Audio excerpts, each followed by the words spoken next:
be too early alive for most of my American audience to tune into, especially those on the West Coast. I think it's probably only like 6:15 in the morning.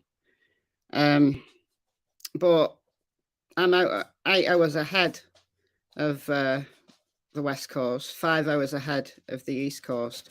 I don't know whether it's a good thing or a bad thing, because, you know, people like somebody said here, Cam said, Michelle is on fire this morning. Yeah, I kind of was. I've done 2 videos this morning and then I'm live today. So it's kind of a good thing that I get my videos out before 70% of my audience even gets up. So I think that's probably a good thing for videos, but not a good thing for lives. Anyway, welcome everyone. Let's have a look who's in the house. Aunt B, good morning. Good morning to you as well. Good afternoon for me. Hi, Brenda. Loving all of these live streams. Yeah, well, while my son's away, you know, got to make use of the internet. I thought I'd broken the internet earlier on. I was trying to get behind, like I've got like this shelving unit, and I was trying to get behind it, and I moved it, and my internet box fell off, and like the red warning light came on, and I was like, oh no, I've broken it. Oh no. So I had to unplug it all and plug it all back in, and it worked. I was like, whew, I'm going live in an hour and a half. Oh my God. So yeah, there was that. Hi, Trixie Star. Thanks for coming in and modding for me. Be sure to smash the like, ring the bell, do all of the things for future notifications, even though the notification system is broken on YouTube. I know a lot of people have the same problems as I do. I don't get notified for channels that I subscribe to. And I know a lot of people don't get notifications for my stuff either. So I don't know what's going on. I don't know. Hi again, Cam. Hi, CCK. Yeah, I know. I've got so many things to catch up on. I'm way behind on the videos that, you know, the channels that I watch. I'm way behind on them because I've been putting out so much content. Because all the cases that I'm following seem to have had updates, you know, like new press conferences or new interviews or just new things going on. So, like just about every case, I've had to do a video on. Hi from a boiling hot Spain. Well, I'm glad it's boiling hot for you, but I'm glad it's not boiling hot for me. It was somewhat overcast this morning when I went out, but it's sunny now.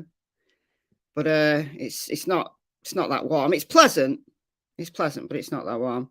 Hi, Sasmir. Party cake. Oh, fancy a bit of cake. That'd be good, that. Hi, Miss Leah. Who knows? Moulin Rouge. Tio's Ninny. Sherry. Betsy. Melinda. Nicole. Angelia. Jean. Dahlia. Purple AJ. Up in Ohio. Up in Ohio. I don't know how many hours behind you are in Ohio. Are you in like the mid US? It's Ohio. I'm not. Oh. Anyway, my geography is not the best. Hi, Tony. What else have we got? Leslie, Karen, Lady Di. Let's scroll down. JC. Great for us early birds to hear me live at 9 a.m. It's 9 a.m. for you. Moulin Rouge, have I lost weight? No, I've put on weight. I've put on weight. I used to be, like years ago, I used to be on the skinny side of normal. And I kind of go up and down. I don't mean to. I never diet, but I do go up and down a little bit. So I don't know, but no, my clothes, how my clothes fit, you know, I can tell by how my clothes fit, and I don't think I've lost weight. Melinda's not heard of this case yet. Well, that's good, because I'm going to start at the beginning and I'm going to work through to where we are now. Hi, Moon Shadow. I look beautiful. Oh, thank you. I think it's the lighting. IW, little bit. Nancy, lip lock no more. Welcome, welcome. Stephanie. Oh, so Sleuth Mom and you have been working on the case. I think I saw a video by Sleuth Mom on this, but I'm way behind. I'm way behind. I'm days behind all of the channels that I subscribe to. I really am. Bam Forever, Heather, Who Knows, Chula, Cecile, Dawn, loads of people coming in. Scarlett, AP, Jane, Prince Charming, Juggler, Boston Chris, Jenny, Moondance, Chloe, Marit, Faye, Kristen. Right, I'm going to stop there, or else I'll spend all day reading names out. So welcome, welcome. So what we're going to do in this video is we are going to go through the Jalissa Fuentes case. We're going to start from the beginning. We're going to go through everything we know so far, which isn't a great deal, to be honest. I know there's been some super sleuths working on this case and working with the family. So some of you guys in the chat who've been on this, I mean, really on this, will know more than I do. So you can educate me. I've been aware of this case since the beginning, but I've not made any videos on it because I've been so heavily invested in the Kylie case that I didn't have the brain space to deep dive in on this one as well, which is a real shame. But I am only one person. I don't have a research team or anything like that. So, you know, I can only do so much. And I do other things as well as YouTube. Like I have an actual life as well as YouTube. So, yeah, I'm on catch up with this case. I've been following it. I've been kind of following the updates, but because I've never made an actual video on it, then I feel that I'm behind. So that's where we are. Before we start, though, I just want to give you a quick update on the Olivia Pratt Corbell case. That it's absolutely horrific murder that's happened in Liverpool in England. It's 28 miles away from me, just 28 miles, so almost on my doorstep. I can be at Olivia Street in less than half an hour. It's that close. So it's really touched me as this case. So I'm kind of following this really, really closely. And, you know, if anybody in the chat who sees my videos that I've done on this case, you know, if you want to reach out and talk just tell me about Olivia, tell me what Olivia was like. That'd be fantastic to kind of hear from people who actually know Olivia and know what a beautiful little girl. I mean, I can tell what a beautiful, sparkling little girl she was. And it's just such a horrific loss of life. Absolutely sickening that this has happened. I'm not going to go into the entire case because I've run through it. I've done a live on it. I've done a video on it. I've done an update short on it, and I touched on it at the beginning of last night's live on the Dylan Rounds case. The 35-year-old man who was being chased, who was the intended victim of this gunman who gunned Olivia down completely needlessly. She or her family had nothing to do with this gang warfare that's going on. Absolutely nothing to do with it. This 35-year-old man who has been named as Joseph Nee, he's the intended victim. He was shot, but he's recovering in hospital, and he had better talk. That's all I'm saying. He had better talk because I'm only 28 miles away. So I don't consider that a threat in any way. I'm just saying. Anyway, breaking news, like literally 2 minutes before I went live, it's being reported on Twitter that the police identify a second target in Olivia Pratt Corbell's murder. So there was two intended targets. One target was the 35-year-old man, Joseph Nee, who was a drug dealer. He's been arrested for breach of his license. So they've got him. Although he's in hospital, they've got him. They can now interrogate him to within an inch of his life. They've now identified a second target. Now, there was one, he's not been named, but Liverpool will name him, because Liverpool is a city of solidarity, and the entirety of Liverpool is on it. So he'll be named. Right, Joseph Nee was named by Liverpool, who informed the police, and then informed BBC News.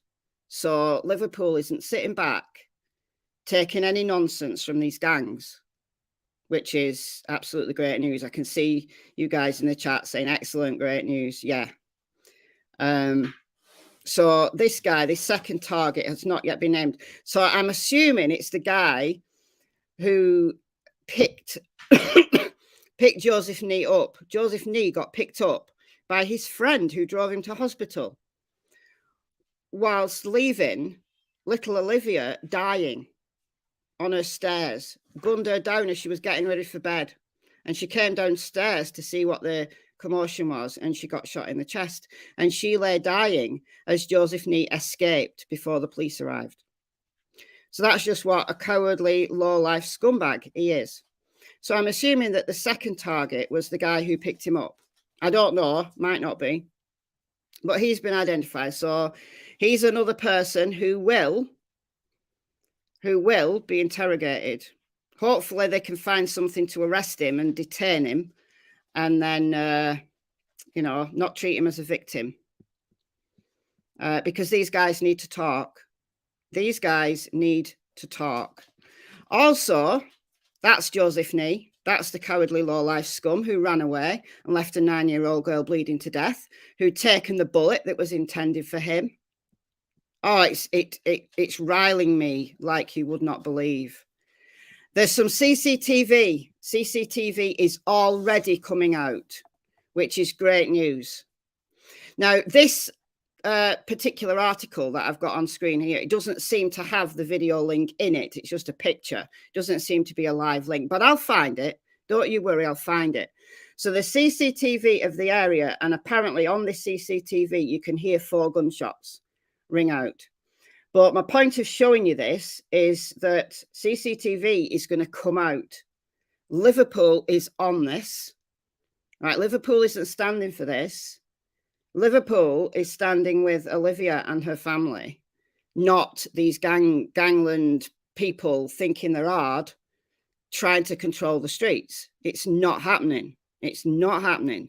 So, yeah, we're going to get CCTV. We're going to get these guys. Don't you worry. Liverpool is on it. They absolutely are. Liverpool is on it. So, yeah, I mean, they have the right. They have the right to say no comment. However, Liverpool is on it. So if these guys don't talk, they have no life. They have no life. I know what Liverpoolians are like. You know, the Scousers. I know I've got relatives. And they're not going to get away with it. They're just not going to get away with it. It's as simple as that. The whole world is watching. That's all I'm saying. All right, so let's move on to Jalissa, shall we? All right, so I'm going to have to share my entire screen here because I've got some slides, but StreamYard wouldn't let me upload them because it said the file was too big. The file isn't big, so I'm going to have to just share my screen and just show you PowerPoint kind of like this, in this fashion. It's a bit clunky, but it's fine. Because I will still be able to see the chat because I've got another screen on the go here, so it's all good. All right. Okay, so we're going to start right at the beginning. This is Jalissa. She's 22 years old, and she's from, oh, the dogs are running around now. Yeah, great. She's 22 years old, and she's from Selma in California. And she went missing on the 7th of August. So just a day after Kylie Rodney went missing. So her case has been overshadowed by Kylie's. There have been some really dedicated people working on this, some really dedicated web sleuths who've really took up, the challenge of finding out what's happened to Jolissa. But in relation, if you kind of compare the amount of publicity that Kylie had with the amount that Jolissa's had, it's not the same. It's nowhere near the same. And I think really it's probably because Jalissa's an adult and Kylie was a child, and people came out speaking. Kylie's friends came out speaking, and there was just a lot of dodgy stuff going on there. So yeah, it's certainly Jalissa's case has been overshadowed. However, Adventures with Purpose are on this case now. This is the case they've gone to next. So they had a couple of days off after they found Kylie, and they're now in Selma. I believe they got to Selma yesterday, and they're going to start working on the case today. So there are some lakes where Jalissa was heading to. So we'll get into that. So that will be where Adventures with Purpose are going to be working. And, these guys have proven themselves time and time and time again. So if Jalissa is in the water or a vehicle is in the water, then those guys will find her, right? So Jalissa is 22. She's 5'3". She's 220 pounds. She's got brown hair and brown eyes. The vehicle on the left-hand side, I've got a bigger screenshot, but it's made it kind of blurry, blowing it up like this. It's a Hyundai Ascent car. It's a silver vehicle. That is missing. That's the license plate. It's a California plate, M8MPU766. So 8MPU. Oh God, I can't even speak. I'm so tired. 8MPU766. That's her license plate, and it's a California plate. And that's the contact number. If anybody's got any tips, anything, you've seen anything at all, you think you've seen her, you think you've seen her vehicle, you need to ring that number, 559-896-2525. That's the number for the Selma Police Department. Or you can email at richardf@cityofselma.com. So there you go. That's Richard Figueroa, who is the detective on the case. So again, the number is 559-896-2525. So that's the information. Now, what happened? Okay, so she went to a party, a family gathering, on the night of August the 6th into August the 7th. She left the party. Now, there's been kind of some stories of her having an argument with a friend.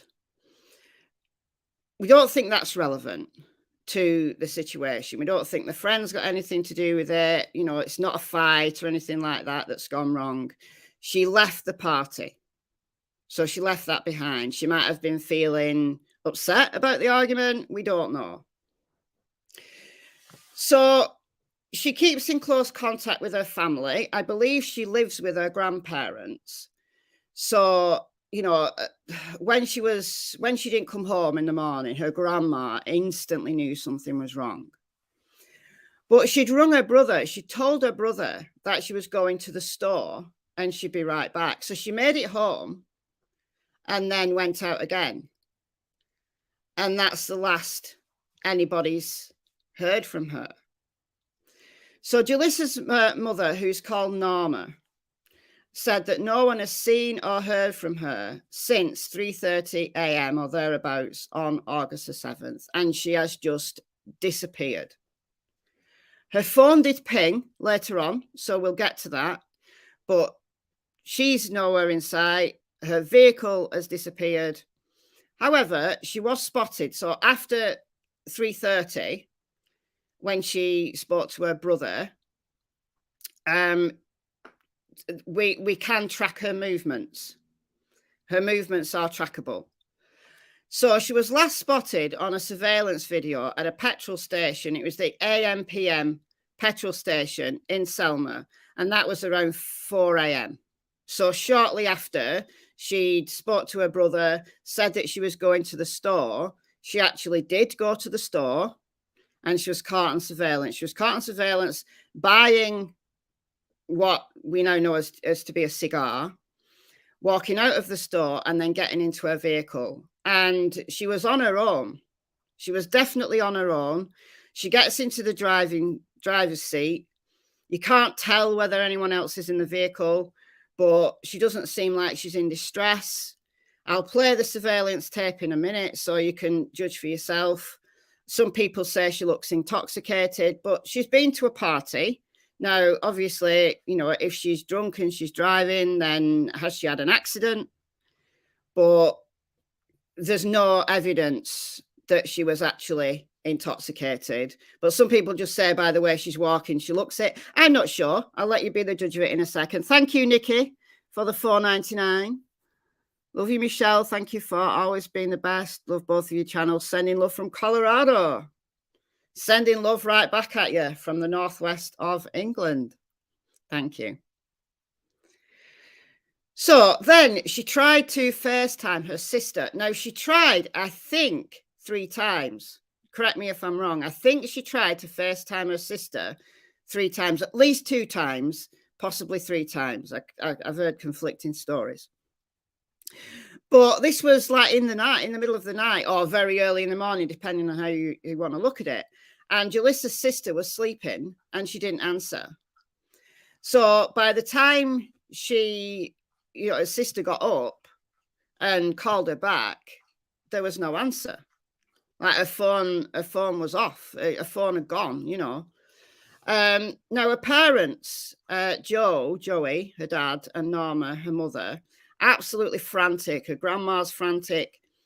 And, you know, they're asking questions. Why did she FaceTime at that time in the morning? You know, was she worried about something? Was something wrong? Was she trying to get in touch with her sister for, you know, for what reason was she trying to FaceTime her sister? Oi! Stupid dog's kicking off. But apparently it wasn't unusual for her to message her family, you know, throughout the day and throughout the night. It wasn't an unusual thing. They're just concerned about why she FaceTimed. So those of you who don't know what FaceTime is, it's like Skype. It's just the Apple version of Skype. It's like a video call. So instead of calling someone on the phone, you FaceTime them. So, you know, it's an Apple to Apple device thing. But the family have been absolutely out of their minds with worry. So this is just a screenshot of the interaction that Jalissa made. And again, we'll go through the surveillance tape in a second. We're also going to go through the press conference because there has been a press conference this Monday. So bear in mind, there's only been one press conference, just one press conference. You know, and this is another reason, I think, why the publicity for Jalissa's case has not been anywhere near the same as Kylie Rodney's, because, you know, the police were doing regular updates, and that hasn't happened in Jalissa's case. And I think they've only done a press conference because they know there's some publicity on this case. You know, forgive me for being cynical, but this is what it's my opinion, that, you know, Adventures with Purpose have talked about Jalissa. They're going to go and search for Jalissa. So there's pressure. There's pressure from social media to actually be seen to be acting. Now, I'm sure they've been investigating behind the scenes, but when the media's involved, when social media's involved, they've got to be seen to be acting, and they've got to be as transparent as possible. Exactly, Tony. Law enforcement, local news should speak on the missing more. There's so few people who get any sort of recognition. So few missing persons cases get recognition in the media. It's crazy, you know. And then there's just certain ones that just take off, and social media gets on it, and then it takes on a life of its own, as Kylie's did. But what it does do, what that publicity does do, is it attracts the attention of real experts like Adventures with Purpose, like Equisearch. You know, so that social media push is the thing that got Adventures with Purpose over to California to find Kylie. So this is their next case. So they had a couple of days off, as I said. Quite rightly, those guys needed to decompress, to chill out. But they are going to be searching some lakes today. But in this press conference, the Selma Police Chief, Rodi Alcarez, said that investigators are treating Jalissa's disappearance as a criminal matter. Now, they have been a little bit vague on this, because in one breath, they say they're not considering this a criminal matter. And then in another case, you know, in another sentence, they say they're treating it as a criminal matter. So who knows? You know, they're kind of saying there's no evidence of an abduction, but you know, still, I think they're being rightly cautious. They have no idea. It's the same situation as Kylie's. It mirrors Kylie's story very closely. You know, except for Jalissa is an adult. She left her party, you know, voluntarily. Yes, there was a little argument, but she left. She was fine. We see her on surveillance. She was fine. She spoke to her family member afterwards. She was fine. And then she disappeared. Kylie's was very different in so much as she's only 16. And she was at this party that, you know, there was underage drinking, drugs, etc. But they're similar in that 1 minute they're there and the next minute they're gone, and there's absolutely no trace of them. You know, that their vehicle's gone, their phone no longer works, and there's no trace of them. So very strange, very strange. So this is a quote. There's nothing overtly leads to us to believe this is a criminal act has occurred. However, Miss Fuentes has been gone for a long time. This is not normal behaviour, so we are treating it as a criminal matter, Alcarez told a Monday press conference. So we are going to go through the press conference shortly. But first, let's watch the surveillance video here.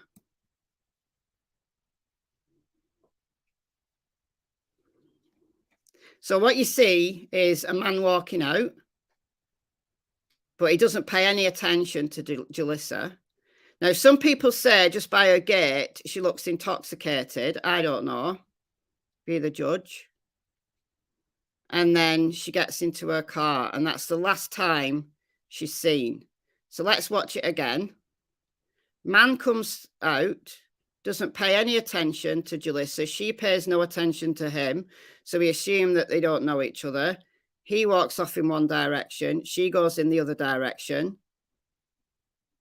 Does she look intoxicated, or is that just a normal walk? Obviously, the people who know her the most will know that. The way she flings that car door open, she like literally flings it open.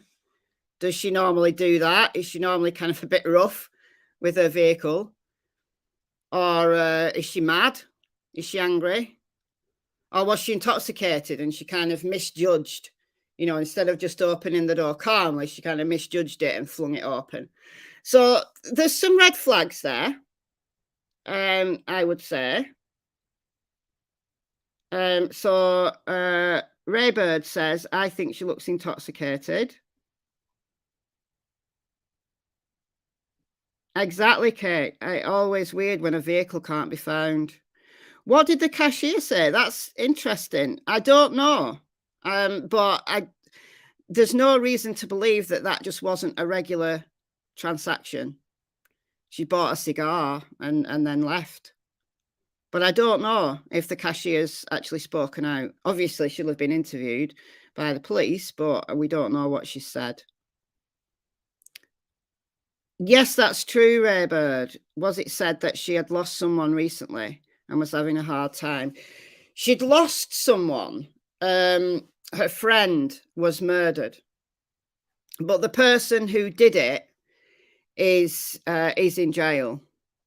So it's not like, you know, they've murdered the friend and then come back for her.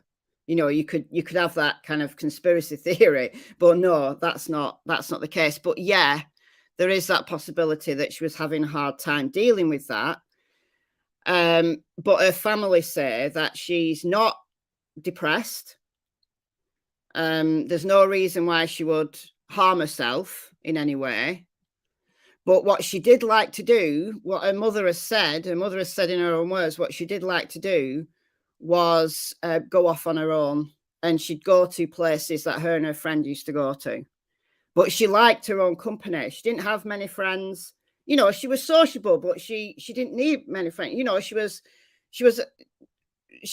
kind of you know, not so much a loner, I don't think, but you know, she liked her own company. She enjoyed going out at night on her own.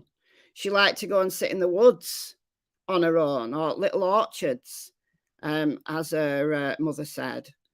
And it's not unusual for her to go to a lake and sit by the lake, or go to the woods. And you know, that in itself is not unusual behavior. Kate says, I thought she might have a slight limp. I did as well. That was my first thought. Like, when my back's bad, I mean, it's not so bad at the moment, but I went through a period where my back was really bad. And I used to walk like that. And it would like look to the outside world that I had a slight limp, even though I didn't think I was limping. So there is that. Now, obviously, Jalissa is only 22, but that doesn't mean to say that she doesn't have, you know, some kind of minor issue with mobility. I don't know. But it could be, if she normally doesn't walk like that, then there's obviously a reason why she's walking like that. So if normally that's not her gait, her natural gait, then to me, the next best explanation is that she's intoxicated. Scarlett says she looks intoxicated. She probably is intoxicated, said Brenda. The way she flings the car door open makes it look so. Yeah, you kind of do, don't you? When you're drunk, you kind of like over exaggerate things. You like do things quicker, thinking you're completely normal. So there are red flags there, but we just don't know. We just don't know. We don't know whether, you know, she was a big drinker. She'd been to a party, but it doesn't mean to say that she was drinking a lot. You know, she might have been drinking soft drinks. Rose says, I don't think she's intoxicated. She looks like she's watching for someone and being cautious. Oh, interesting. Let's watch it again. Why a cigar? For a blunt, the chat tells me. But she did like to smoke. She did like to smoke. You empty the tobacco and pack it with weed. Yeah. And she was a smoker. She was a weed smoker. So that's most likely why she bought a cigar. And it is legal there. So she was a smoker, but we don't really know whether she was a drinker. Now, if she'd been mixing alcohol with marijuana, that could be a recipe for disaster. But we've got no evidence, absolutely no evidence whatsoever, that she was a big drinker. This is just, you know, this is just speculation. Somebody says, Cheryl says, I walk like that too, bad hip. Yeah, she might have a bad hip.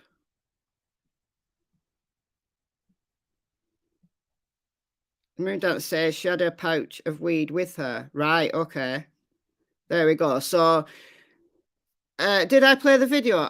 You missed it. I'm going to play it again. I did play the video, played it twice, but I'm going to play it again in a second. So, yeah, Kat in the chat says, I prefer to smoke my weed alone. It's not that I'm antisocial, it's just I don't want to share. Scarlett says, I think she stumbled back a bit when she opened the door. So there's different opinions on this, which is great. So I'm going to put it back to the beginning, and it plays through twice. So let's take a look at it again twice. All right, let's go.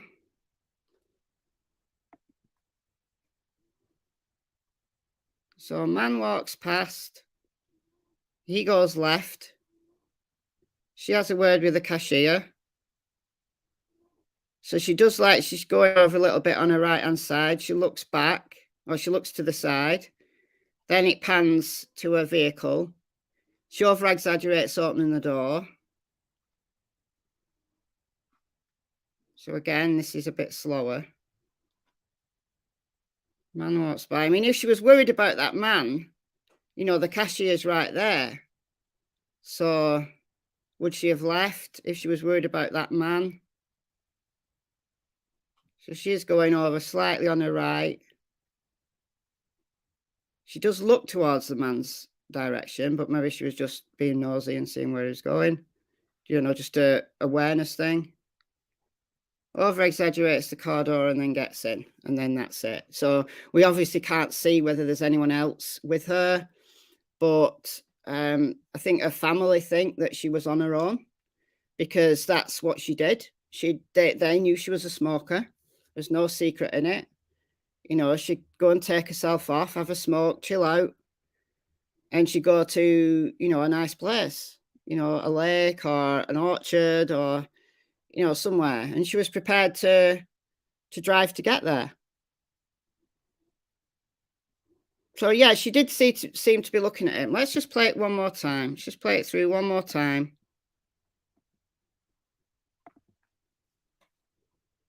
She did look in his direction, but I probably would. If I'm out on my own, I probably would just look in the direction of the person who went out before me. Flings that door. That she really flings that door. She nearly has it off its hinges. You know, is she mad? It's kind of like a mad.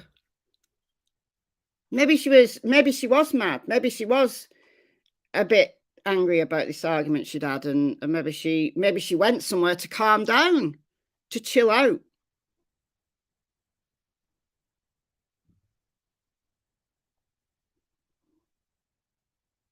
I think that's more like she's got a bad hip or a bad back or something, to be honest.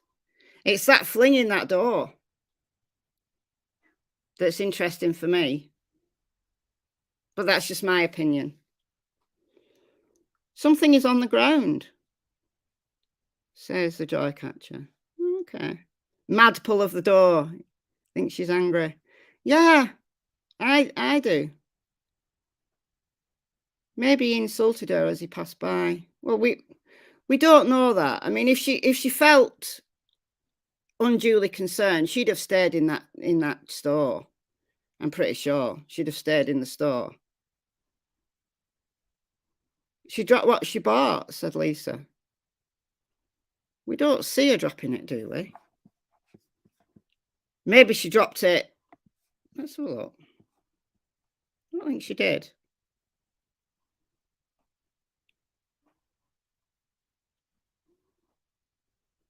So something is on the ground, and then she dropped what she bought. I don't see her dropping anything. I might have missed it, but I don't see her dropping anything.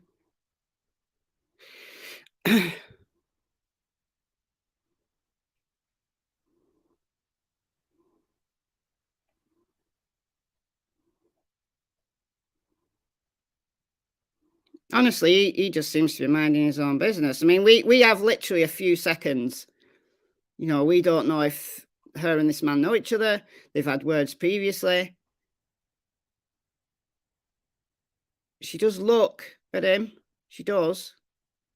Flings the door. Maybe she did have a harsh word with that man. Maybe there was words spoken and that's why she's mad. We can speculate. We can speculate all day and all night on this, can't we? Boo Street says, Michelle, notice the guy or the figure under the bright light. It looks like someone walking towards her. Oh, I'm going to have to watch it again now. I don't know how many times I've watched this. So, figure under the bright light.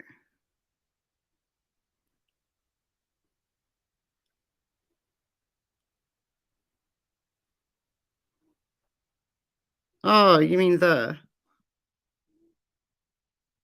Oh, there is as well. Oh, there is as well. Right, I'll stop it when we get to it. It might just be a trick of the light. It might just be shadows. You know, it's easy to read into these things. I don't think I can slow it down on this because this is just a video that I've transported into PowerPoint. Right, so what you're looking at, I don't know whether you can see my can you see my mouse? Yeah, you can.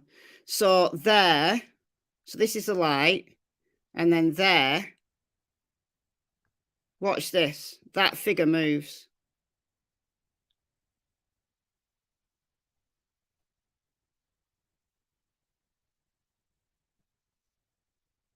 But I don't know.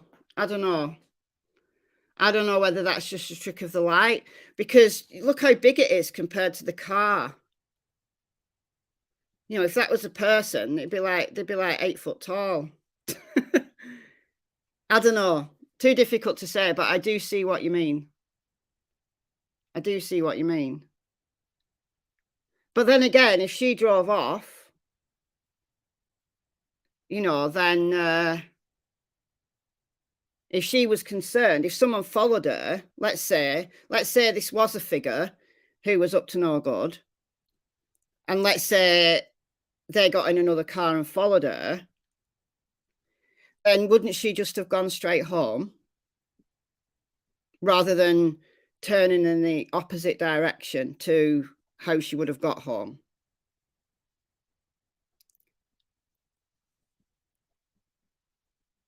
It seems to move with the video, maybe. Yeah, it's always difficult. It's difficult to ascertain when you've got, you see what the thing is, you've got multiple light sources. Like you've got the camera, right? And in the lens is being hit by this light here and these lights here, and then there's lights here. So just the way the shadows dance and move on a camera, it can give you the impression that things are moving when they're not. Lynette says he does look at her in the store. Watch for his car. Watch for his ear. Yeah, but he walks off in the other direction. I can't change the speed because what I've done is I've transported this video clip into PowerPoint so I could use it on slides. So I can't, it's not in an editable format. So I can't at the moment, but obviously you can do that on the playback. Or there's loads of videos that have just put the surveillance, you know, on its own, you know, little short videos with this in. So you can play around with the speed in your own time. You know, on YouTube, you can slow it right down, you can speed it up. This is just a little bit slower than normal speed. Okay, let's move on. All right, so this is the map. This is where Jalissa was, the AM/PM gas station and store on East Nebraska Avenue. So it was a short drive home, but instead of turning, I always get this direction wrong. Instead of turning one way, she turned the other way. And she just drove away into the night. And this is where she was headed. And the reason why we know the way she was headed is because of her phone. Her phone was pinged. So she could be tracked out of Selma and then through Sanger. Now, this is giving me the quickest route on Google. But apparently, according to her mother, in her mother's own words, Jalissa didn't like going on big roads. She didn't like going on freeways, interstates. She'd prefer to drive through the quiet roads. And if that took her through a town, then that took her through a town. But anyway, she was tracked from Selma through to Sanger and then up towards Avocado Lake. The joy catcher, no, apparently she didn't. Apparently she had weed with her. So we don't know whether she made another stop, whether she went to buy more. We don't know that, but apparently she had it on her. She'd been to a party, like people had seen her. She'd spoken to her brother. You know, they kind of knew that she's a smoker and she carries it with her. It's legal in California.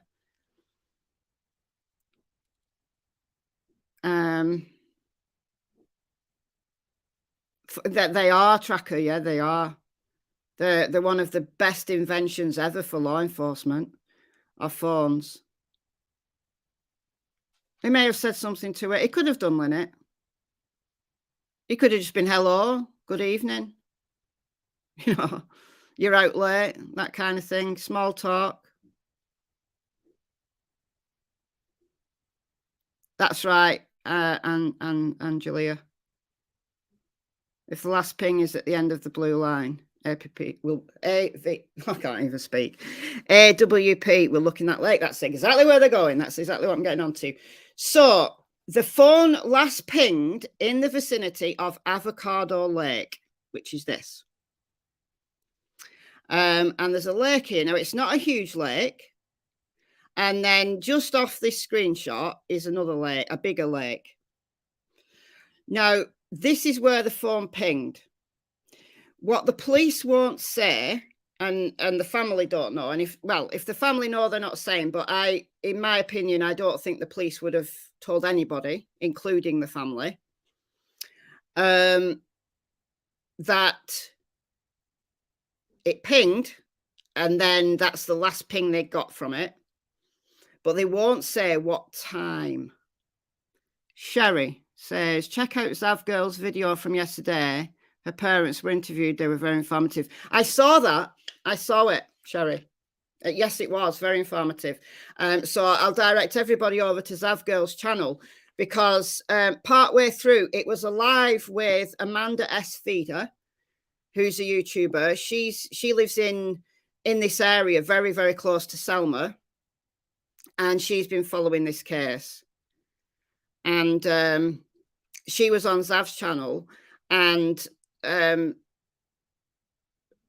Jalissa's mother was in chat, and they invited her up, and she came on, and yeah, she was very, very informative. And her dad spoke briefly as well.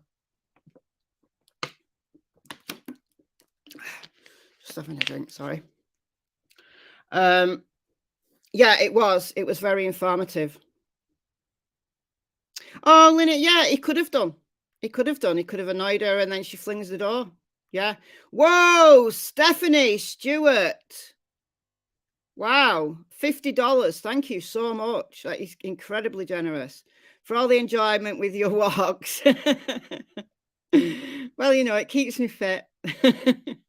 Well, thank you. That is incredibly generous.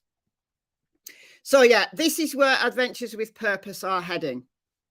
Avocado Lake, and then there's some, it's just about the only water, you know, the only significant water that's out there. Like, there's a little bit of water here in Fresno, a little bit of water here, a little bit of water down here. Like, Selma is just flat, you know, it's not very watery at all. It's a little, I don't know whether that's a river or a creek, but very, very faint. So the significant water is Avocado Lake, and then just a little bit to the northeast there.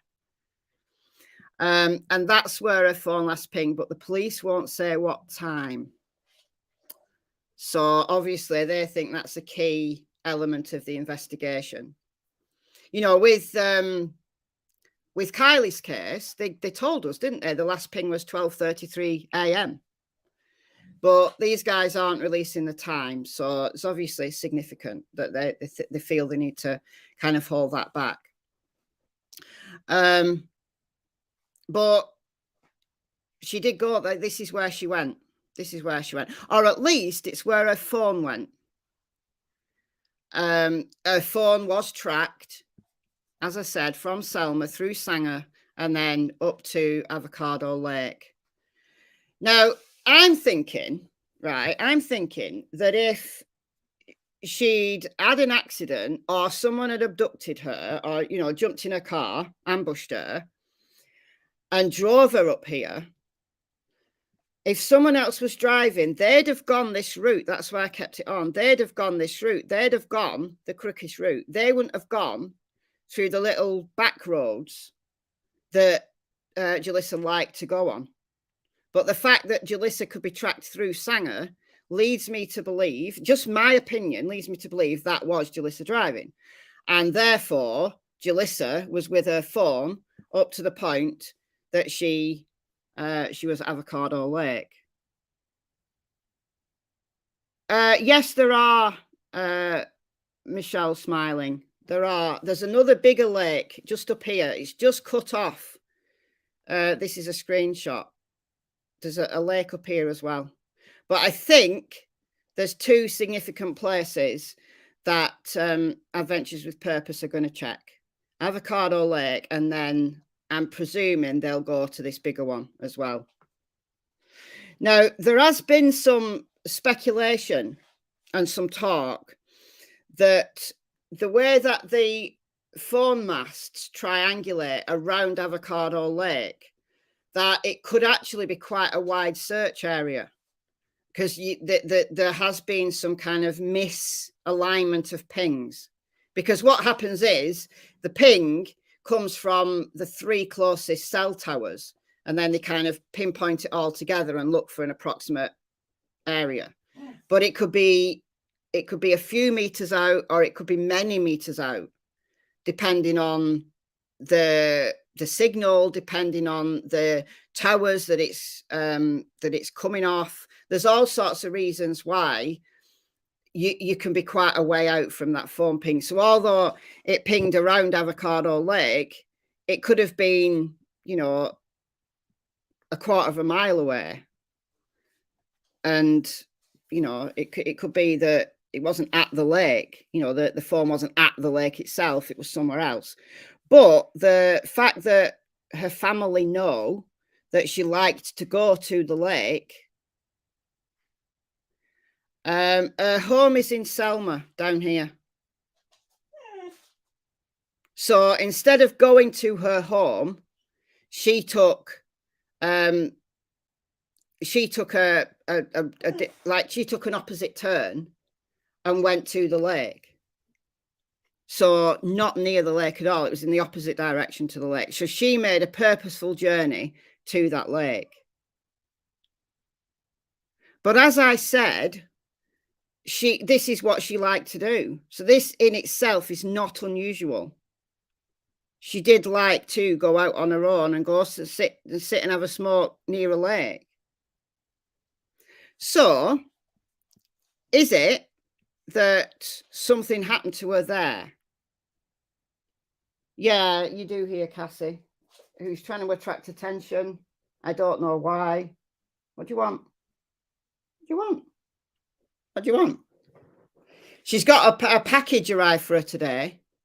I've not opened it yet. So the kind person who sent Cassie a care package, I'll open it later. It only arrived like 10 minutes before I went live. The postman arrived. I'm just giving her a jumbo and then she'll shut up. Here you go. Oh, now Tilly wants one. I only have one left. You'll have to share it. Oh, I've got to get something else for Tilly now. Oh, my God. All right, what have we got? Here we go. Have one of these. There you go. Right. All done. To do anything to keep them quiet. All right. Okay, what was I saying? Yeah, so what we don't know is, did she meet someone there?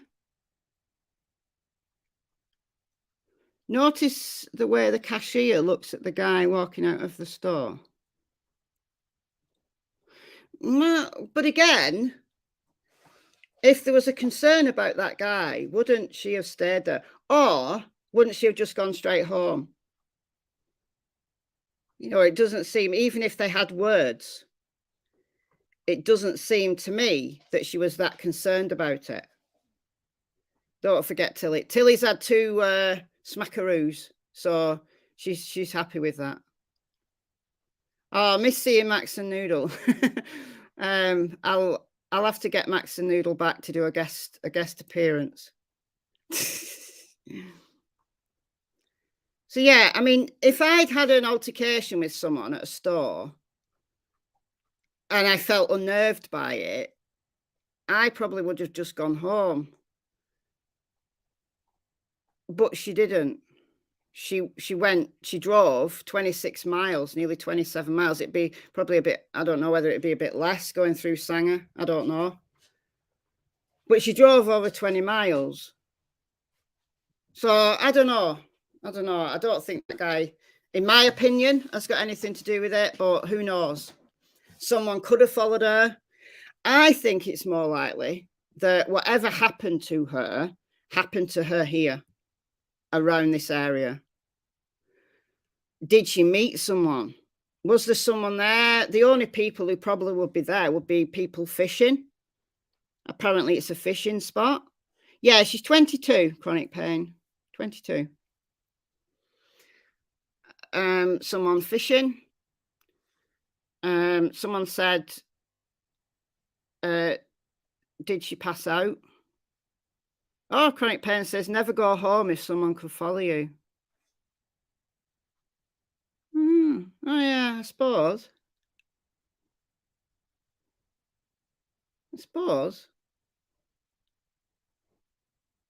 There is that. I mean, I'm only speaking personally. I would have gone home. And then if it continued to be a problem, I'd just call the cops. Or come out swinging a sword, because I do have one, but I'm not going to go there. Was she depressed? Apparently not, Tracker. Apparently not.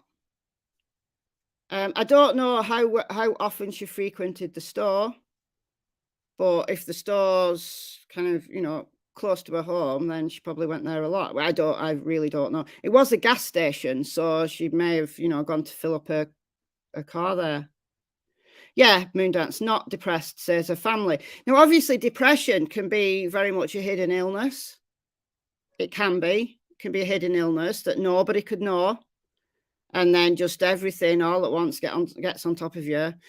But there's no evidence that she's harmed herself. Because where's her car?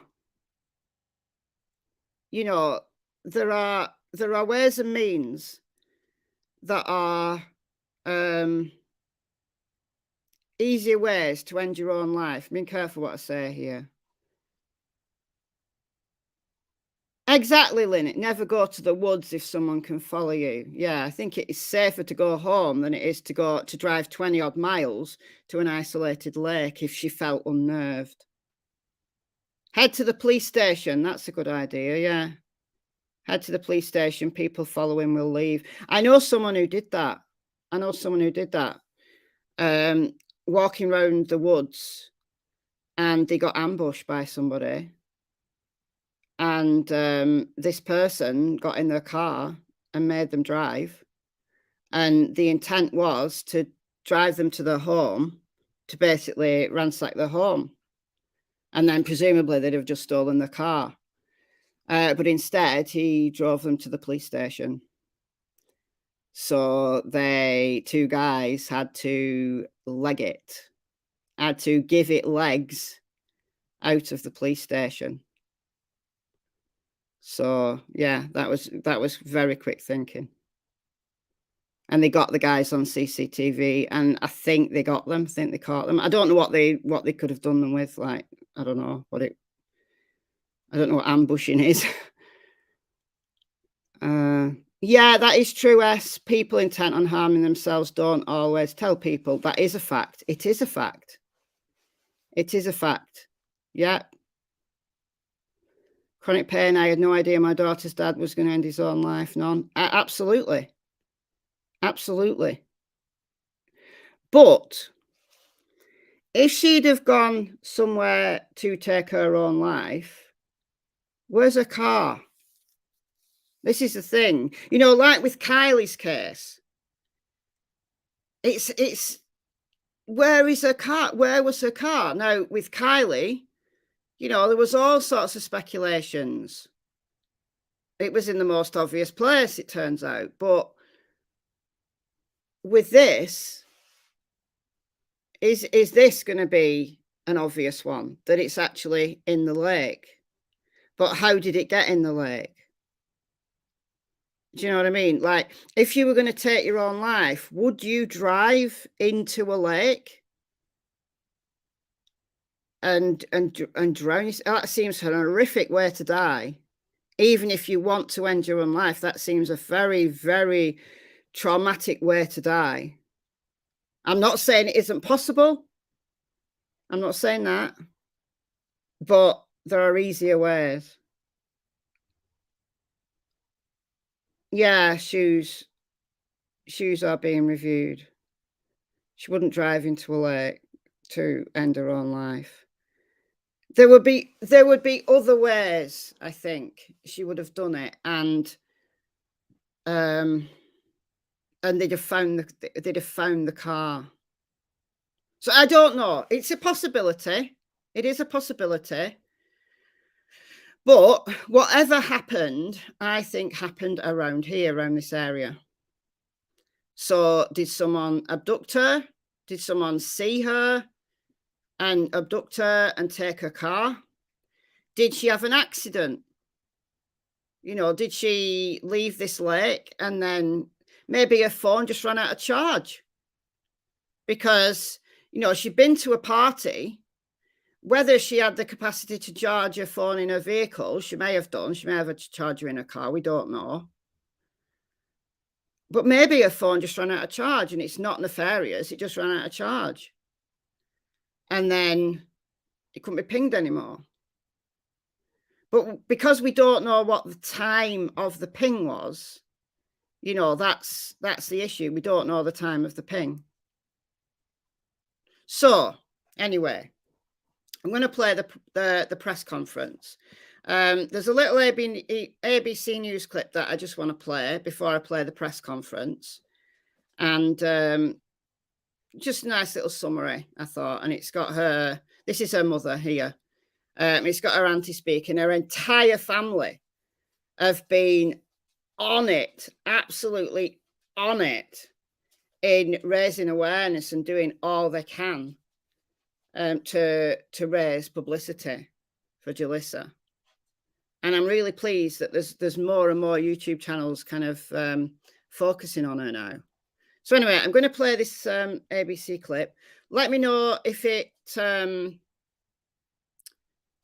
echoes, and then I'll just have to turn it off and turn it on again. That usually works.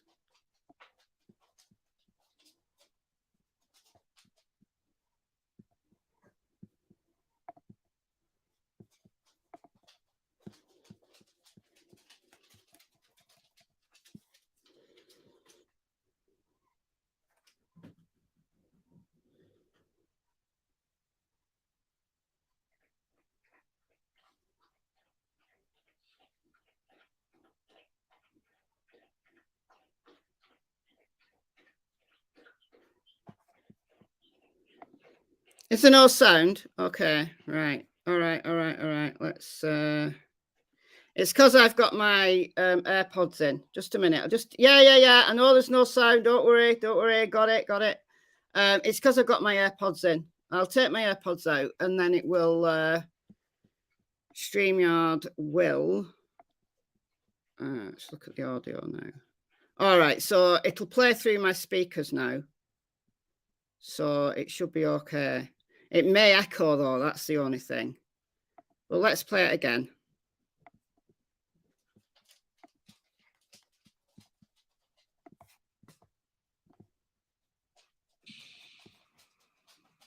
The major update from police this afternoon is that at this time they don't suspect any foul play or any criminal activity to have occurred to Jalissa. Loved ones of her have gathered here at Lincoln Park to pray for her safe return. The family of Jolissa Fuentes is desperate for answers after 15 agonizing days without her. Our family's not complete. It's not complete without her. We're incomplete till she comes home. The 22-year-old went to the AM/PM on Nebraska and Highland Avenues in the early morning hours of August 7th. Her family members quickly became concerned when they couldn't reach her later that day, and that night they called police. This is not Jolissa. She always reaches to the family. She even let her brother know she was heading to the store at that time. Loved ones have been looking for Jalissa around the clock. On Sunday, they organized their own search party after detectives told them she could be in the area of Pine Flat and Avocado Lakes, but there was no sign of her. The family has also expressed frustration that police are not doing enough. Chief Rudy Alcaraz provided an update on their efforts Monday afternoon, saying detectives are treating this like a criminal investigation just in case they end up having to prosecute a suspect. They've partnered with other agencies to search areas on the ground and using a helicopter, but the bulk of their work scouring the web for any trace of Jalissa. To this point, it's very rare that a 22-year-old girl has no digital footprint, i.e. cell phone, social media, bank cards, things of that nature. Additionally, from the onset of this, the Fuentes family was adamant that this is not normal behavior for Jalissa, which again brings us our concern. Now the family is also set to get some help from the independent search and recovery dive team, Adventures with Purpose. It's the same group that found the car and apparent remains of Kylie Rodney in a Northern California reservoir on Sunday. The 16-year-old disappeared from a campground near Lake Tahoe August 6th. We would like to acknowledge the incredible support from law enforcement agencies across the U.S., including the FBI. We hope to continue our efforts hand in hand with them with the upcoming cases of Jalissa Fuentes in Selma, California, and also Annette Adams in San Obispo, California, coming up later this week. And the Fresno County Sheriff's Office and the Fresno Police Department are both assisting with this search. Jalissa was last seen driving in the Selma area in a silver Hyundai sedan. Police also say her phone was last traced to the area of Avocado Lake and Pine Flat. That area has been searched thoroughly by both police and her family. Still no trace of Jalissa. Anybody who sees her or might see her car, that silver Hyundai sedan, is asked to call Selma Police. Live in Selma, I'm Nick Garcia, ABC 30 Action News. Okay. Thought that, two scenarios, either he gonna take my car, What's going on here? I'm not gonna be get out here alive. So Okay, it was so scary. right. It's playing the A next San Jose story. woman was robbed in the middle of the afternoon by... Right, get rid of that. Okay. Okay. All right, so people are saying no volume. I'm assuming that you're behind, and I just restarted it and it played. So I just needed to take my AirPods out. So hopefully the sound was all right. Yeah, Jalissa's FB group. There is a good Facebook group. They're posting some really good detailed information on there. So the link, Trixie Star has put that link in the chat. But you can just search her name, and you'll be able to get the Facebook group.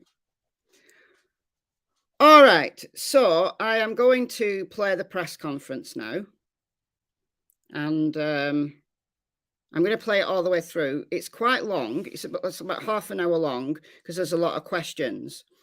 What I had to do was download it from the Facebook of Fresno County and then play with the volume to make it better because it was awful. It was really awful. So I've made the sound better in terms of it's louder, but there's a lot of interference in the background. So what I'll do is I'll put the subtitles on so that you can read the subtitles. So hopefully that helps. I don't know whether it will or not, but I'm going to play it through and then we can discuss it at the end. And then I'll let you go after that. So, all righty.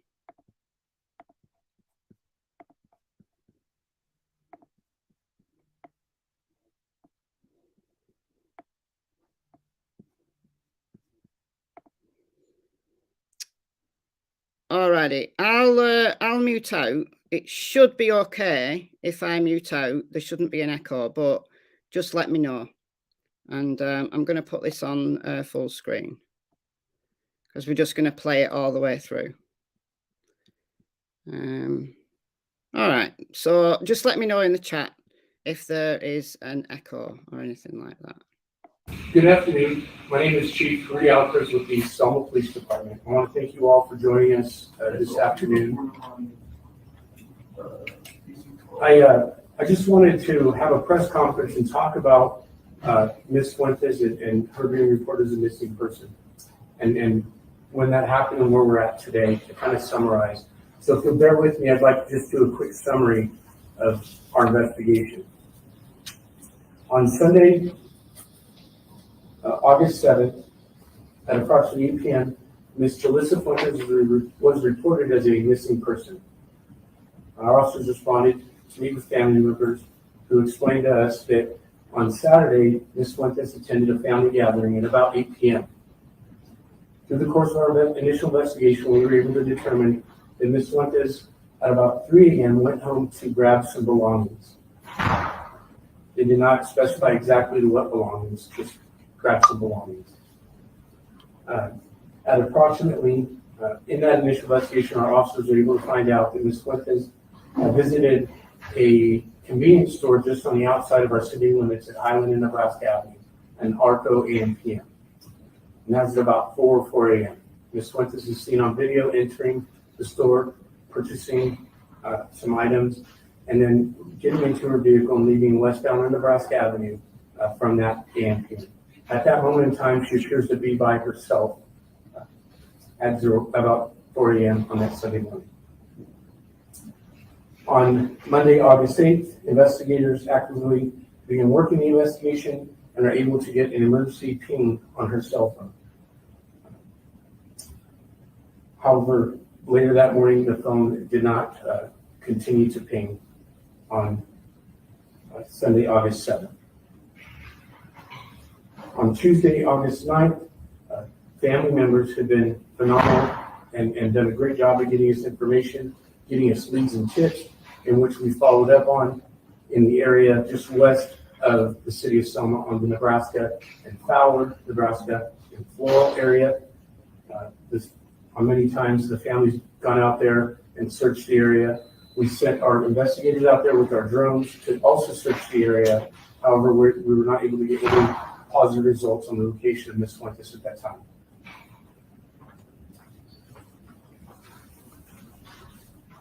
Additionally, our investigators have authored several search warrants looking for digital data in the way of cell phone, social media, banking information, as well as any other digital information that we might need to help analyze and locate Ms. Fuentes. As that information comes in slowly, not as fast as we'd like, our officers did additionally put out some information on social media that Ms. Fuentes was missing, and the family has done a phenomenal job in getting information out to not just the Selma area, but all throughout Fresno County and even the nation. So I compliment them because they've done excellent work in getting that information out about their daughter. After conducting additional interviews with family members, we have gotten several leads, or tips rather, that we have followed up on, and none of them have led us to Ms. Fuentes' location. On Thursday, August 11th, we were able to get information from the phone company, from the pings on Ms. Fuentes' cell phone, that led us to a search area near the Pine Flat and Avocado Lake area, which is just northeast of the city of Sanger. In looking at that phone information, we were able to determine that Ms. Fuentes' phone traversed through the city of Sanger and up into that Avocado Lake and Pine Flat area. At that time, as we do not have the resources, such as Fresno County, we connected with the Fresno County Sheriff's Office and their search and rescue team. The Fresno County Sheriff has been phenomenal in helping us with the physical search of Ms. Fuentes as we complete and continue the digital search for Ms. Fuentes. In today's day and age, digital data is paramount to our success in finding missing persons and victims of crime. With that, our detectives continue to analyze the data and have sent that out to the Fresno County Sheriff's Office, the Fresno Police Department, and the FBI, with the hopes that they can also look at that data and ensure that we're getting the best information from that limited data that we do have. As well as analyzing and taking in all that digital data, the Fresno County Sheriff's Office Search and Rescue Team and the Fresno County Sheriff's Office have flown helicopter searches for a total of approximately 15 hours of helicopter time. And we thank the sheriff for that. They have additionally maintained or facilitated 20 hours of searching of the main roadways up in the Pine Flat Avocado Lake area. Additionally, as well as that, they have 43 hours of searching waterways with their boating units. They also, this weekend, the sheriff's search and rescue team has a very good relationship with their search and rescue Jeep team, and they have conducted approximately 288 hours by the use of 16 off-road vehicles searching that Pine Flat and Avocado Lake area. They've covered approximately 1,740 ground miles while performing those searches. The sheriff's boating unit has also searched Pine Flat with side scan sonar today, and will continue that search throughout today and tomorrow. To this point, it's very rare that a 22-year-old girl has no digital footprint, i.e. cell phone, social media, bank cards, things of that nature. Additionally, from the onset of this, the Fuentes family was adamant that this is not normal behavior for Jalissa, which again brings us our concern, and why we quickly reached out to the sheriff's office and Fresno Police Department, even on that following Saturday, to have an analyst come down from the Fresno Police Department to help us analyze that data, because we didn't get the data until Thursday, August 11th. And that's just in part by we submit the search warrants once they're authored, signed by a judge, and then send that data or send that search warrant out to those social media forums and those other forums that are able to provide us with that data. So it does take a little bit of time. I know that it's frustrating at times. However, we do have to wait for them to send us the data. And once we're getting that data, we analyzed it and came up with the best information we could, and just not to bank on that or be prideful, we sent that out to the Fresno Police Department crime analyst, who helped us also look at the data to get our best information possible. So I will say to this point, there's nothing overtly that leads us to believe that a criminal act occurred. However, Ms. Fuentes has been gone for a long time, and this is not familiar or not normal behavior for Ms. Fuentes.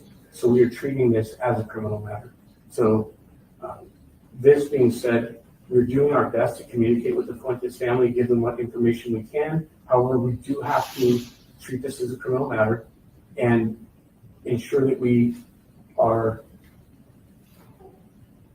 making our best efforts to bring forward a prosecutorial case should the information we received during this investigation show that something of a criminal nature occurred. And that's where we're at today. So with that, that's just a quick summary of where we've been over the last 3 weeks. Does anyone have any questions? Have searches in that Avocado Lake Pine Flat, I mean, has that developed any kind of evidence or any clues to where she might be? To this point, nothing has shown up. And we continue to follow up on leads from New Mexico to Fresno County. I spoke with Ms. Nunez, Norma, Ms. Fuentes, Jalissa's mother today. Someone called in a tip to her. We took that information, sent our detectives right up to Pine Flat to follow up on that lead as we did a deputy to ensure that we got someone there as quickly as possible so that tipster did not leave the area and does not have the opportunity to talk to them. So, we're doing, again, all that we can with the resources we have. I will say that this has been equally frustrating for us. Our detective sergeant went home sick last week. Then our primary detective that has this case went home sick this week with COVID. So it totally continues to be a hindrance to us at times. However, we've pulled patrol staff to help in investigations to ensure that we have enough field personnel and the appropriate personnel to address any tips that come in. Can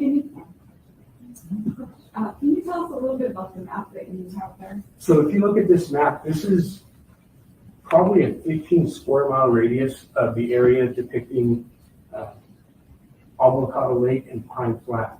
This is the area, the search grid that were searched by the search and rescue Jeep team. And then you can't see it here, but also here there's 16 vehicles that covered this area here. If anyone's been up to the Avocado Lake and Pine Flat area, you'll know that it is a vast geography, vast area to cover. Right now, our hopes are to try to get the data that we have that search or that information refined so that we can do a feet on the ground search, right? But right now, with what we have based on the cell phone towers, and that's we're using these triangulations from the cell phone towers. We're trying to refine that search area so that we can go down and do a more specified search. However, with what we have currently, this is an enormous area to cover on. So it just is, and we've had Fresno County's search and rescue team members run into the family up there, and they all understand it's an enormous area. In your experience, what happens after someone goes missing for 2 weeks? What's the possibility of finding them at this point? We're going to find Ms. Fuentes. I don't know how long it's going to take, but we're going to find her. I mean, as big and vast as this area is, there's a lot of people that will be out there that go out to this area at certain times of the year, right? As time cools, the geography changes, right? That tall brush will lessen, right? It'll be more lower to the ground, which will allow more visibility for searching. We're just unaware right now, correct? And again, to add to that, a 22-year-old with no digital data is extremely rare, and that was our biggest cue that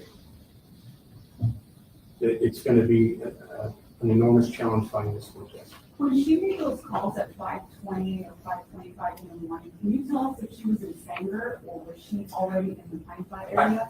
I can't. Again, I'm not trying to hide anything. However, we do have to treat this as a criminal matter, and I don't want to get too much information that might hinder a prosecution later. And again, I've met, we try to keep in constant communication with the Fuentes family through Joanne Banda, and try to meet with her every day, at least once in the morning and in the afternoon, to keep them apprised of where we're at. And they've been phenomenally patient, and God bless them and their family as we search for Jalissa. Again, we use the Fresno County Sheriff's Search and Rescue Team that's been very successful in the past. It's not uncommon to find someone a year and a half later up in this area because it is so vast. And as the climate changes, right, different activities are going on, and that puts people in different areas of this geography. In general, how much time are we looking at to pinpoint where that team came from? You said we're waiting for more time to narrow down that search. With the technology and everything that we have going and everybody's resources, I know it's not just your guys' agency, but also FBI, sheriff, and everybody. Correct. So with all the resources out there, what are we looking at a time frame? We have to send it out to them, and they put that information into their softwares, and they compute it and they send it back to us. I can't tell you exactly what the time frame is. Unfortunately, everyone's aware of what just happened up in Northern California, and that young lady that was missing up there. Limited resources are limited to get spread across, different agencies, different situations. We don't know what's going to happen later today. So just like the Selma Police Department, we're doing our best to find Ms. Fuentes. We also have to service the city of Selma as well.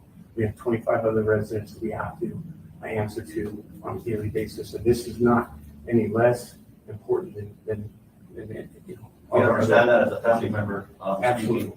And like you said, the pep officer did go out sick, but we have a whole team behind Jalissa and are willing to search day and night, as you guys can see and witness. So that's why we ask for any information that we can leave and be out there tirelessly searching.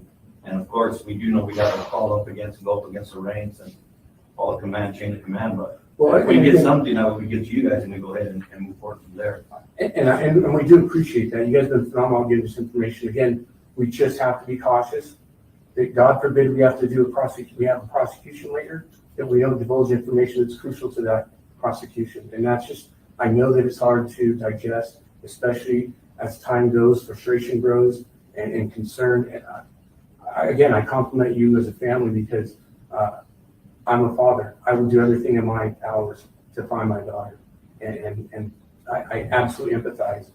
The reality is we just have to be mindful of that possible outcome. So what do we know about this case? Do you believe she's still alive, or is this a recovery effort? I always want to expect the worst and hope for the best. And that's what I'll say to answer that question. We have Answer that young lady's question. She's coming home, girl. and I want to be respectful of the family. We're No gonna. one will negative. She got here late, but is that an area that she goes to very often?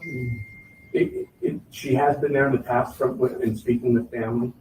So then when we saw the cell phones, that's where we really started to specify our search. But like I said, sir, it's such a vast geography up there, and it's just so big, it's so treacherous that, again, unfortunately, people are found up there quite often after a long length of time, and sometimes they're found very quickly.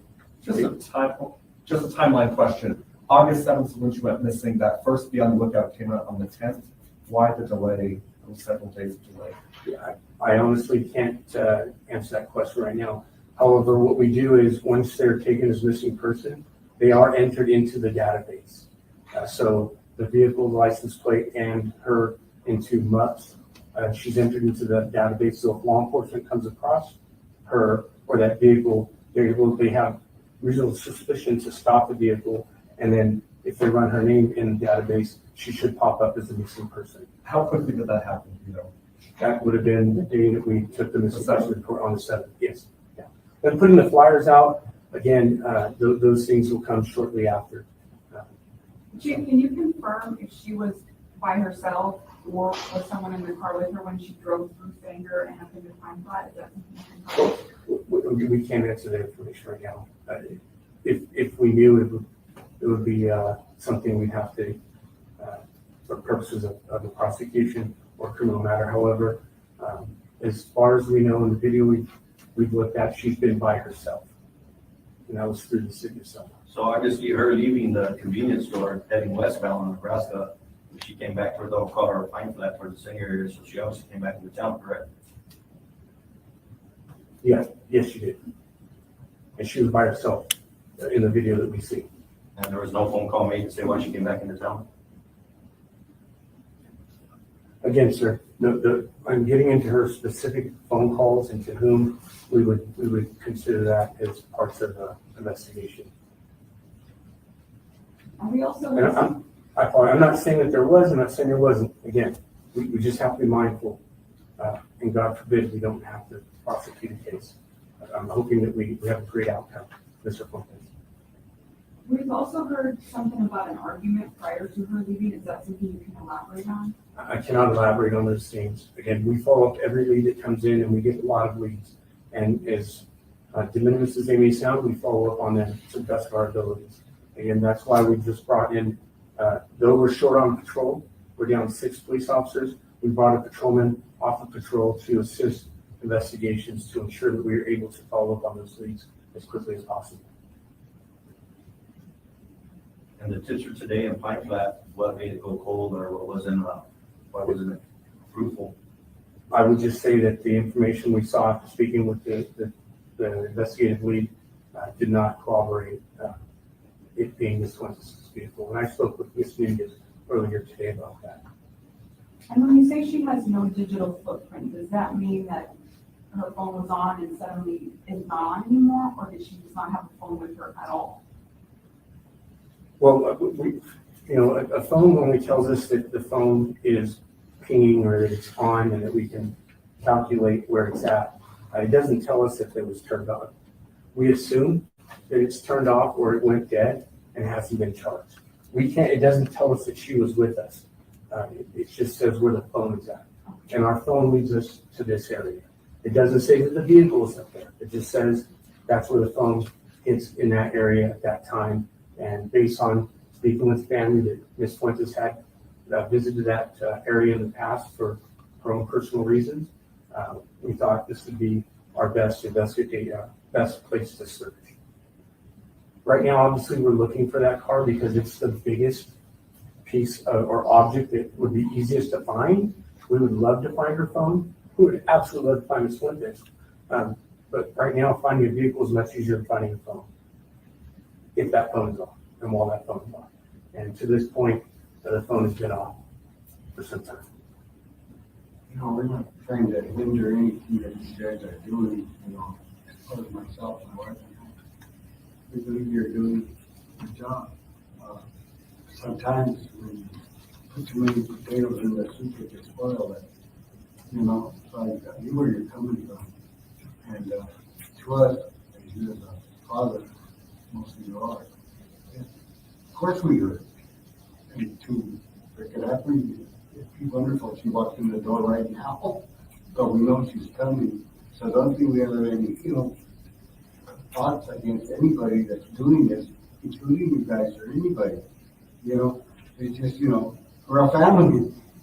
And family wants their child back, But we're not thinking anything odd or unworthy or anything from the officers. Mr. Fuentes, we never take that personally. I can't even imagine what you're going through. I spoke with Norma and Miss Banda I think it was last Sunday. I apologize. It started on August 1st, and it's been a whirlwind since coming to the Selma Police Department. And this investigation came to us shortly after. But we did meet at the vigil, and I absolutely understood and understand where you're at. I'd be just as frustrated and confused, and I would want everything in the world to find my child. So I absolutely get it, and we take no offense. You all being here, everyone, your family, everybody being here is exactly what we want. The more eyes that we have talking about Jalissa, the better off our odds are of finding her. So absolutely, sir. That's all we want is to find Ms. Fuentes. All we ask as a family is keep that line of communication open with us as much as possible. And we want answers as much as anybody else, so that's even more so. Understand. Well, what I'll say is I communicate through Joanne Banda every day. Since our primary investigator that was officially handed the case is sick, we've turned it over to Detective Figueroa. So I'm going to be communicating with Joanne. I called her this morning as soon as I got into the office. We spoke Friday afternoon when they got the information about the tipster from New Mexico. So if there's a good, honest lead, we're going to keep the family apprised of that, as long as it doesn't hinder a criminal case, if you will. And again, there's nothing to say that the criminal matter occurred. However, we have to keep every option open, right, for purposes of investigations. Can you say again what the vehicle is? I'm sorry. The vehicle? Oh, I'm sorry. It's a 2011 Hyundai. And I apologize. I don't know the license plate off the top of my head.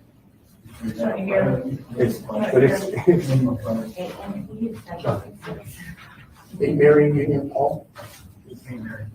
They married Paul Union. I apologize. Like, I'm getting over my brain. But again, the Fresno Police Department, the Fresno County Sheriff's Department, our federal partners we're all working with each other to ensure that we're getting this data and we're using it to the best of our abilities. Anybody? Yes, ma'am. What, in your opinion, what do you think is possibly where she's at? Do you think she's being held captive? Maybe her car is out in the wilderness? In your opinion, where do you think she might be? It would be improper for me to suggest anything because every option is open. We have to conduct a thorough investigation. We have to keep all of our options open until we get information that kind of refines our search or the direction in which this investigation goes. So right now we have to conduct this as she could just be on the side of the road somewhere. We have to keep everything open at this moment. So it'd be improper for me to speculate. So I'm going to just kind of give this interview and then wrap it up from here, sir. We've got lots of information that we've got to get to. But again, I'm not trying to be difficult. That's why I wanted to do this. I will tell you that since this case, we have spoken with news stations as best we can, and it just consumes a lot of time. That's why I want to bring everybody together to just get the information out to where we are. We're not hiding anything. We're trying to be as transparent as we can. I would love to give you more information, but I have a responsibility to the investigation and to the family. So on behalf of the family, thank you for having the press conference today. And please, all we say is keep that line of communication open as much as possible. Yes. Absolutely. And with that, we've kind of central pointed speaking with Joanne Banda so that it just saves time. We're more efficient. And I don't, you can go to a crime in today's day and age and two witnesses say, I saw a green car, and the other one say, I saw a blue car. So we just have to be very careful, especially now, because everything that we say, we're responsible for. And we want to be able to get information out that's got to be the best information with that balance of the things that we have to consider in all culture. What we're glad about too is the one that you do not, the media. They're on it. Yes, they are. Believe me, they're on it. You see them, so thankful, really seriously, guys. That means a lot to us. Because I understand their viewpoint about disclosing. I understand that. This is like in this room right now, the way I look at it, we might be saying something about the thing and everything, and I'm sitting here and I'm hearing everything, and all of a sudden, they're getting close to us. You know what I mean?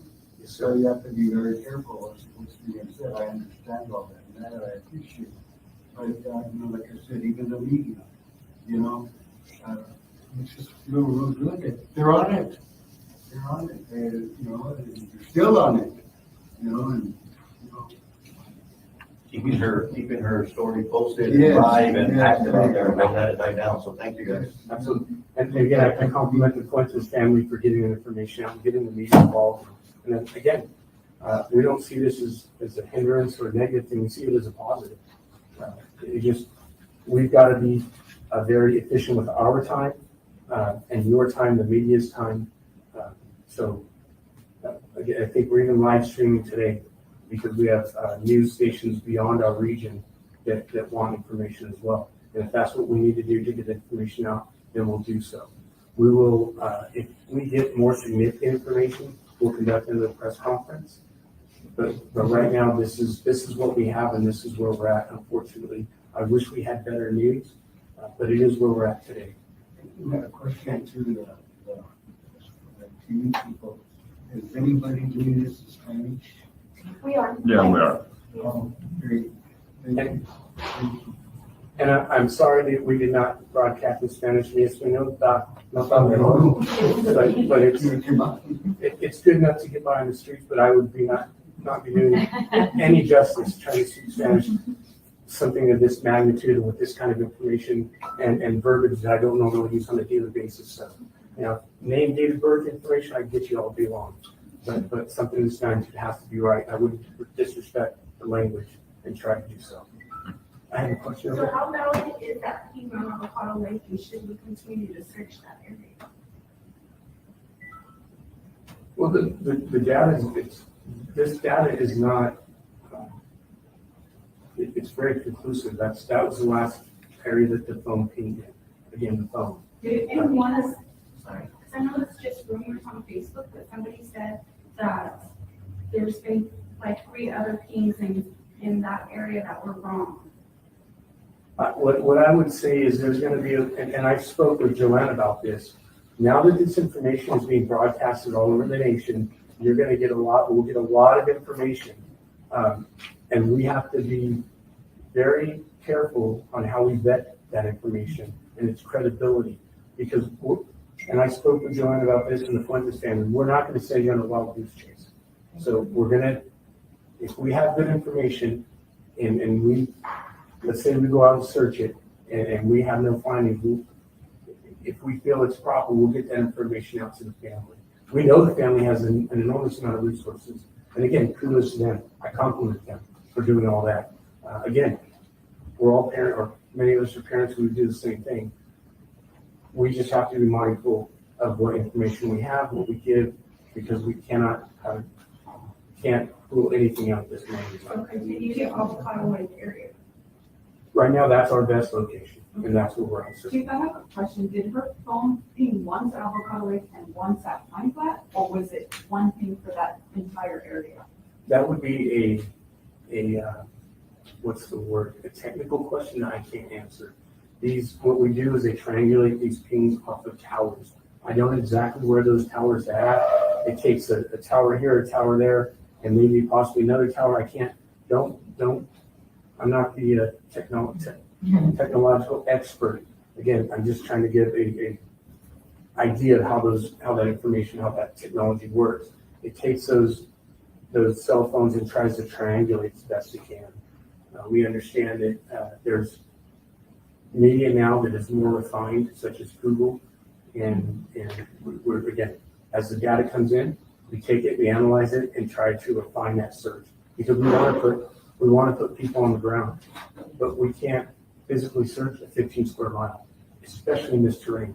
We're not going to do something just to do it. It's got to be efficient.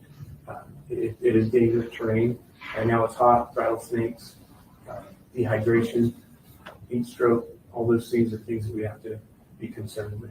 So we take all those things into consideration and try to be as mindful of that when we give information out. Not I know very much, but a big skill for yourself and no longer searching everybody here to lead you to it. Put a guy, hear his voice. I agree, sir. Just put a mind on it. Listen. I have a question. Adventures with Purpose, they just got Kylie Rodney, and they stated in the news that they were going to, their next stop was here in Selma. Have you guys got with them and are coordinating with them and allowing them to do that? They have not reached out to us to this point that I'm aware of. So They don't need to reach out to the police, and we reached out to them, so they're going to take the case, they'll just retry. Yeah, they're going to do that. So we're trying to know. Thank you, Lieutenant. Yes, ma'am. Thank you. And again, the Fresno County Search and Rescue Team is also aware as well, because they got information when they were searching and they ran into a family member up in that area. So again, we're trying to be as transparent as we can, but then be mindful as well of the things that we're responsible for. So I appreciate the family's understanding, their cooperation, and again, our prayers are with you. We know this is a difficult time. Thank you for your patience with us. Where do people call if they have any tips or information leading to this? Where could they reach you? 559-896-2525. 559-896-2525.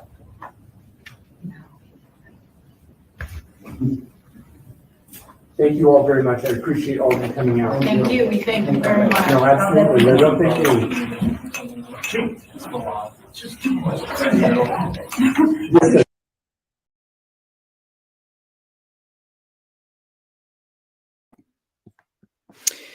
So there we have it.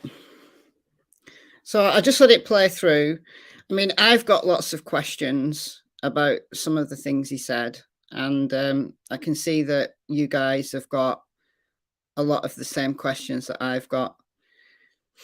I think the police chief speaking there, I think he was cautious in what he was saying, and I think that is good. The possibility of this being a criminal investigation is obviously something that they've got to consider. So it sounds inconsistent what they're saying, that they've got to consider it a criminal matter, but then again, they've got no evidence it's a criminal matter. It does sound confusing. However, if you think about it in that they've got to assume it's criminal, even if it isn't, even if they've got no evidence that it's criminal, because if it is, and they let out key information that turns out to be vital for the prosecution, you know, down the line, then that they would have done Jalissa, her family, and the case a huge disservice. So I understand them being cautious in what they say, and it can be really, really frustrating because they probably do know things that they can't release to the public. They certainly, at the very least, they know the time of that last phone ping, but they're not releasing that to the public. They've released the area, but they haven't released the time. It went into, now this press conference happened on Monday, so 3 days ago now. But the amount of searching they've done in the last 2 weeks, they've focused. Thank you so much, Cecile. Very, very generous of you. Thank you so much. You know, they've had to focus quite specific to be efficient, and that's understandable. So they've done what they can do with the resources they've got available. So I'm pleased that they've looked at the roadways. So any possible route that she could have taken between Selma, taking into account that she went through Sanger and up to Avocado Lake, those roadways have been covered.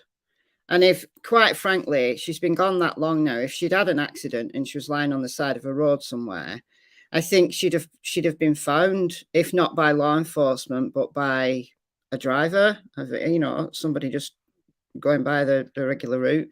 They've done the off-roading in case she, you know, walked off somewhere. But if she walked off into the woods, where's her car? That's the confusing thing. You know, it's very easy for somebody to walk away or to be taken away and to be lying dead somewhere, and for them not to be found for months, if not years, in difficult terrain. But the fact her vehicle is missing is, it's difficult to, it limits the amount of possibilities there are, in my opinion. You know, she's either in the lake with her vehicle, as was Kylie, or someone has driven that vehicle away and hidden it. Those are the only two possibilities that I can think of. So, we're waiting to see. So those of people who said, have they searched the lake? And I'm going to share with you the lake itself. Earlier on in the live, what are we doing here? Put it there. Earlier on in the live, I showed you the map, just the kind of the roadway version of the map. It does. I need to catch up on all of that. I'm so far behind in the channels that I watch, but I'm aware that he's been out there and got some good drone footage, because he's in the area, isn't he? No thanks. He's in this general area. Okay, so this is Avocado Lake. So a little bit of map time for you. So it's kind of, this entire area is vast. It is vast. You know, it's flat, or at least it looks flat on Google, until you get to this kind of mountainous region, but that's quite a few miles away. And then you've got Avocado Lake. So this is the place where her phone last pinged. So it's a big lake. I saw someone in the chat saying it was like 400 feet deep, which is deep. Now I need to check that out. I've not checked that out for myself. But yeah, if it really is that deep, then it's deep. It's not a huge lake. I don't think it's massive as in a lake, but if it's that deep. And then there's another lake. So you've got this kind of river system. And there's another lake somewhere north up here somewhere that you can see. There we go. Oh, it's not really a lake. It's like just a creek area, a cove area. But yeah, it is a lake. So you've got this area as well. But that's more up into the mountains. And that's quite a few miles away than Avocado. Oh, it's a dam, look. You see the dam there? So I think all of these are man-made lakes. They're probably like reservoirs. So this river. And then you've got Avocado Lake there. And this is the general area where a phone last pinged.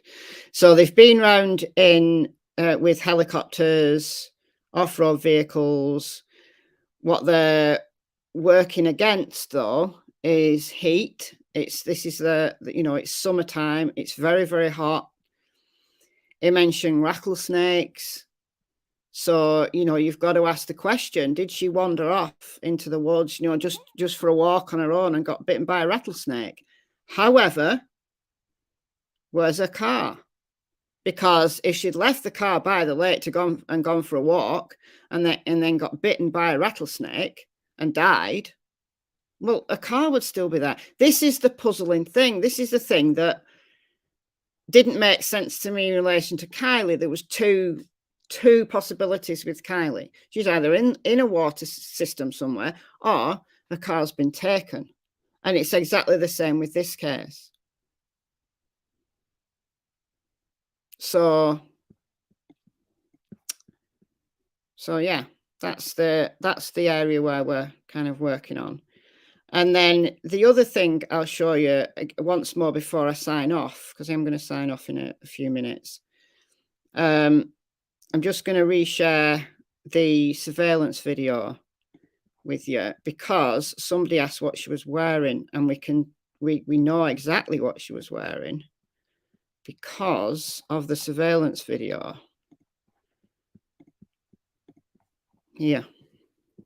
So we'll just play this through. It plays through twice and it's slightly slowed down. So this is what she was wearing. So this is the last sighting of her. This is the AM PM store and gas station in Selma on Nebraska Avenue in Selma. And instead of going, she told her brother she was going to the store. She bought a cigar. She left on her own. She got in her vehicle. But instead of going home, that her brother assumed she was going to the store and coming home, but she didn't come home, and she's never been seen since. So let's play this through.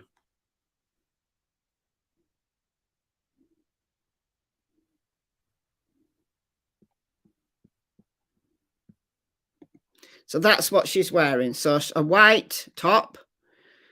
I don't know whether those are red shorts or pink shorts. And she's got black footwear. So that's what she's wearing. So it's great that we've got this. I'll let it just play through.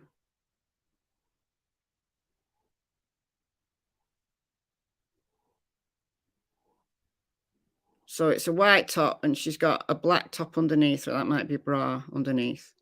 That's a vehicle. It's a 2011 Hyundai Accent. And that's the last she was seen. So the two people who saw her at the gas station were this cashier here and then this man who's just left the store here. So those are the two people who were the last people to have eyes on her. So I'm confident that the cashier will have been questioned, and that man, we don't know who the man is, but law enforcement might know who that man is.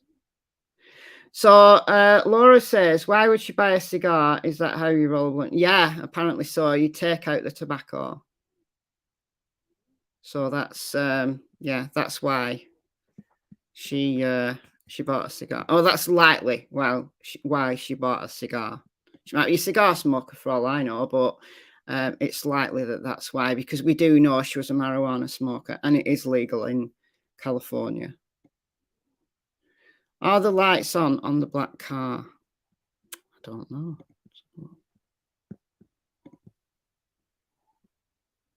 Don't you just love surveillance footage? It's great, isn't it? So she does appear to look in this man's direction. Whether she has a word with him or not, we don't know. I don't know. I don't know, because it looks like Jalissa's lights are on as well. I think it's just there's multiple light sources. So you've got lights along here, lights along here. So these are going to reflect. So on the camera, it looks like the lights are on when they're not. They could be on, but more likely, because Jalissa's look on as well, that this is closer to the camera, so they might look brighter, like the reflection. That's just my opinion, but I don't know. Can't say for sure. All right, so that's that. I'll share Jalissa's missing persons information once more before I go. So she's 5'3", she's 220 pounds, she's got brown hair and brown eyes. We've seen what she was wearing. So shorts that were either red or pink, a white top with something black underneath, either another top or a bra maybe, and black footwear. This is her vehicle, and it's a 2011 Hyundai Accent, I don't know how you say it, and her license plate is California, and it's 8MPU 766. 8MPU 766, and the number to call if you've got a tip is 559-896-2525. That's 559-896-2525. Or if you want to email them, it's Detective Richard Figueroa, and it's richardf@cityofselma.com. So that is all we know about the disappearance of Jalissa. That is all we know. So Adventures with Purpose are there today. They've had 2 days off. Pop that up. It's 2 days off, and then they've gone up to Selma, and they start work today on the lakes. So we'll see if she's in that lake, whichever waterways they decide to search. If she's in there, they'll find her. They absolutely will. So we've kind of got to just wait on this now. I'm going to sign off. I'll be back. If there's news from Adventures with Purpose later today, I'll be back. I'll come back on live and talk about it. But otherwise, I'm signing off for the day. I've been a very busy bee today, so I'm going to go and chill out and maybe catch up on some of the videos from the channels that I personally subscribe to, because I'm way behind on it. And if you want to make a donation to Adventures with Purpose, just go to their website, adventureswithpurpose.com, and then you can just see along the top bar it says make a donation. So please do. If you're able, if you can afford it, please do. And yeah, I'll see you very soon. Maybe later if there's news. Bye. Thanks for joining me.